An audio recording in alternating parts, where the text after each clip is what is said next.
마음에 쏙 드는 지극히 사적인 책 읽기.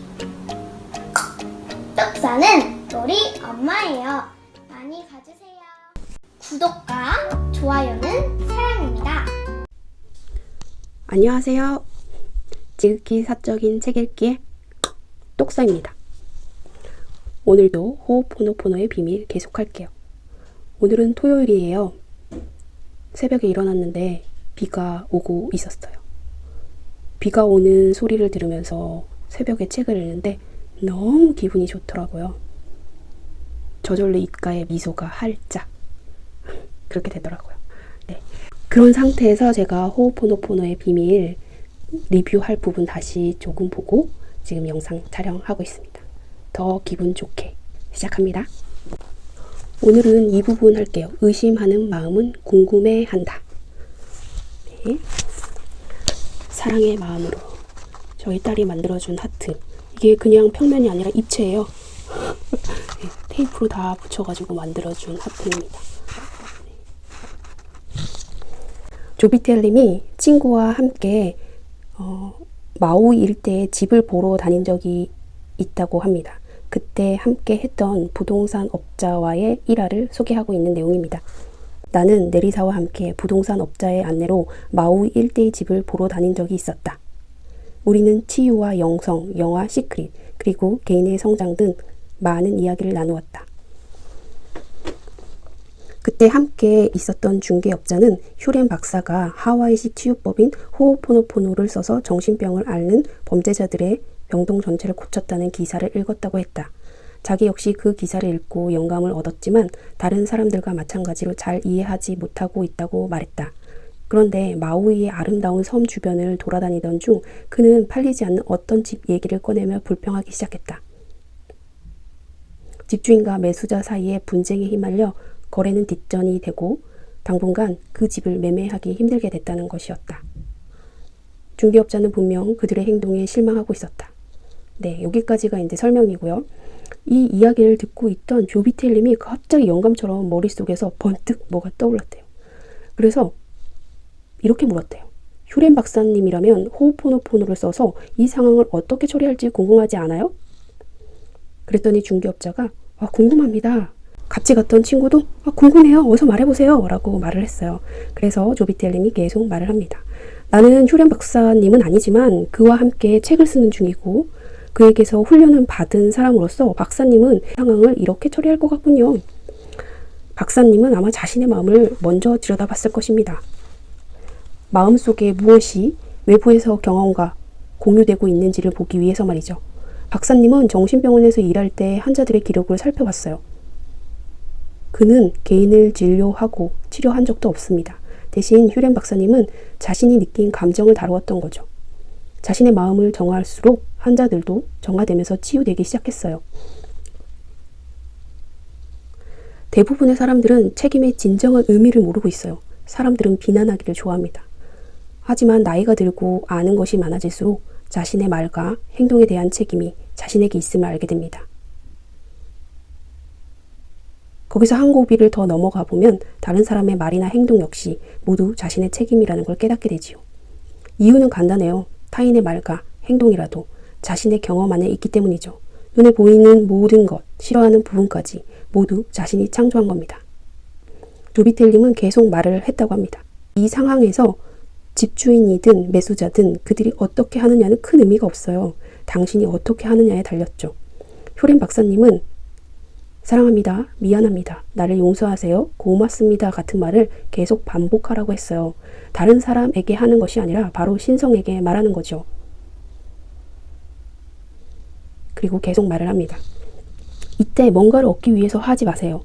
사람들이 다시는 이런 일을 경험하지 않도록 우리가 공유한 에너지를 말끔히 몰아내는 데 의의가 있습니다. 정화 작업이죠. 그것을 절대로 멈추지 마세요. 조비텔님이 많이 달라졌죠. 예전까지만 해도 휴렌 박사님이 하는 내용이 잘 이해가 안 간다. 받아들이기 어렵다. 이런 말들을 많이 했는데 이제는 휴렌 박사님처럼 말을 해요. 이제 완전히 휴렌 박사님의 이론을 그대로 자기 몸으로 체화시켜가지고 자기 것으로 만든 것 같아요. 부동산 업자가 그 집을 팔려고 했는데 매수자와 매도자 사이에 분쟁이 일어나서 그 집을 매매하기 힘들게 됐다고 말을 하니까 조피텔님이 그건 아니야.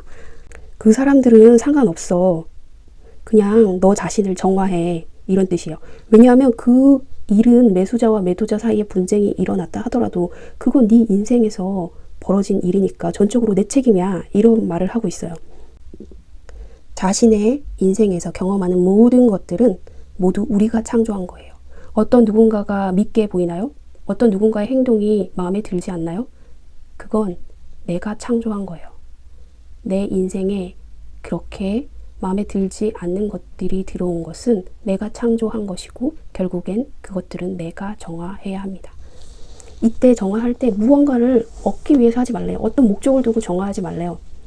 단지 그 공유된 에너지, 공유된 기억을 정화하는 데 의의를 두래요.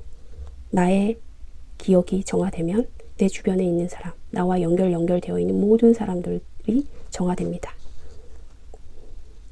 그리고 며칠 후 중개인으로부터 메일을 한 통 받았는데 그는 줄곧 휴렌 박사의 치유법을 쓰고 있다고 합니다. 두 번째 사례입니다.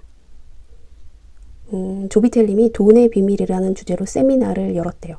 그 세미나 후반부에 호오포노포노 정화법을 참석자들에게 가르쳐 주었는데 세미나가 끝나고 어떤 신사분이 내게 와서 이런 말을 했다고 합니다. 나는 미안하다거나 용서해달라는 말을 잘 못합니다. 자애로운 신이나 신성이 내가 용서를 빌기를 기다린다는 게 믿기지 않습니다. 신성이 나를 용서해야 한다고 생각하지도 않고요. 이 말을 들은 조비텔님은 이렇게 말을 했다고 합니다. 그 말은 신성에게서 용서를 받기 위해 하는 게 아닙니다. 당신 자신을 청소하기 위한 것이죠. 신성을 향한 말이었어도 그것은 결국 당신을 정화시킵니다. 사랑해요, 미안해요, 용서해요, 고마워요 라고 말함으로써 사랑으로부터 우리를 타단하는 우리 안의 프로그램들과 기억들을 깨끗이 없애는 겁니다. 신성은 우리가 호오포노포노를 하는 걸 필요로 하지 않아요. 신성은 그 자체로 완벽하기 때문에 우리가 호오포노포노를 하든 말든 전혀 개의치 않습니다. 단지 우리는 우리가 필요하기 때문에 우리 자신을 위해서 이 호오포노포노를 하는 겁니다. 그 다음에 세 번째 사례가 나옵니다. 얼마 전 아끼는 친구로부터 가슴 아픈 사연의 이메일을 받았다. 그 이메일의 내용은 이렇습니다. 어떤 사람이 당신의 책을 읽고 영화 시크릿을 보고 매일 당신 블로그의 글을 읽으며 정말 최선을 다하는데도 여전히 빈털터리에 불행하고 실패만 계속한다면 그 사람에게 무슨 말을 하시겠어요? 그녀의 고통이 고스란히 전해졌다고 합니다. 조비텔님은 이렇게 성공을 하기까지 노숙자로 가난뱅이로 10년을 빈곤과 함께 싸우며 살았대요. 그래서 이런 늪에 빠져버린 기분을 아주 잘 알고 있다고 합니다. 예전 같았으면 조비텔님은 이런 해결책을 제시했을 거라고 합니다. 신념의 마력. 잠시만요. 제가 이 책을 보여드릴게요. 네, 책을 찾아 갖고 왔어요. 보여드릴게요. 조비텔님이 이런 책을 추천하셨을 거래요. 신념의 마력. 저도 읽었는데요. 이 과정을 제 생각에는 이제 나중에 보면은 조비텔님이 깨달음의 3단계라 그래가지고 1단계, 2단계, 3단계까지 설명을 하는 부분이 있거든요. 그래서 그 단계를 거쳐야지 또 3단계까지 갈 수 있을 것 같아요. 제가 3단계라는 얘기는 아니고요. 그 단계별로 꼭 필요한 책들이 있는 것 같아요. 이 책은 신념의 마력.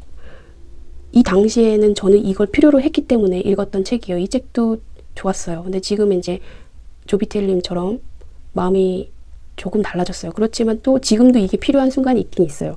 이렇게 신념의 마력을 읽어보라고 추천을 했을 거라고 합니다. 네. 그리고 또 시크릿. 이 표지는 앞에 그 유명한 표지는 저희 딸이 아기 때 하도 빨아가지고 버려졌고요. 그리고 이것도 또 입으로 확 빨아가지고 이렇게 다 해졌어요. 그래도 네, 다 해졌지만 다 갖고 있습니다. 이런 영화나 책을 추천했을 거라고 해요. 그러면서 이 책에서 말하는 것처럼 원하는 삶을 상상해 보세요. 매일 꾸준히 명상하세요. 스스로를 파괴하는 문제들을 해결하세요. 등등 해결법을 제시했을 거라고 합니다. 그런데 지금은 달라졌어요. 주피텔님은 달라졌어요. 이런 책을 추천하지 않습니다. 네, 바로 지금 저희가 읽는 호호포노포노의 비밀, 이 방법으로 지금 자신을 정화합니다. 네, 정화의 방법은 사랑이죠. 결국은 사랑. 네. 그래서 조비텔님은 예전에는 이런 책들을 추천하고 해결법을 제시했을 텐데 지금 달라졌대요. 호호포노포노에 따르면 자기 자신을 정화하는 것이 유일한 방법이라고 합니다. 내게 이메일을 보낸 친구를 포함해 나와 접촉한 사람들은 모두 어떤 기억이나 고정관념을 나와 공유하고 있으며 그것은 바이러스처럼 전염성이 강하다고 합니다. 따라서 그들을 비난해서는 안 됩니다. 내가 할 수 있는 것은 오직 나를 정화하는 것뿐입니다. 내가 정화되면 그들도 정화되기 때문입니다. 내가 만나는 사람들은 결국 나와 공유된 기억을 갖고 있는 거예요. 이메일을 통해서 그 사실을 알았으니까 결국엔 조비텔님도 그 기억을 공유하게 된 거고, 그래서 나 자신을 정화하는 겁니다. 다른 사람한테 해결책을 제시하는 게 아니에요. 나를 정화하는 겁니다. 나를 정화하는 방법은 사랑합니다. 미안합니다. 용서하세요. 고맙습니다가 전부입니다. 그리고 마지막에 이런 말을 해요. 자, 내가 여기에 이메일을 이 책에 썼다. 그러면 이 책을 읽는 사람도 결국엔 나와 같은 기억을 공유한 것이다. 그러면 이제 당신에게 치유할 책임이 있다. 라는 뜻이래요. 그러면 제가 이 책을 유튜브 방송을 찍고 있으니까 이 유튜브 방송을 듣는 분들도 같이 그 기억을 공유하는 겁니다. 그래서 같이 정화를 해요, 우리. 그 네 가지의 말 같이 해볼까요? 미안합니다. 용서해주세요. 고맙습니다. 사랑합니다. 네, 나의 것이 아니라 나와 접촉된 모든 사람들의 기억들은 모두 내가 정화해야 할 대상들입니다. 네, 오늘은 여기까지 할게요. 다음 챕터는 좀 길게 가야 될 것 같아요. 네, 다음에 또 봬요.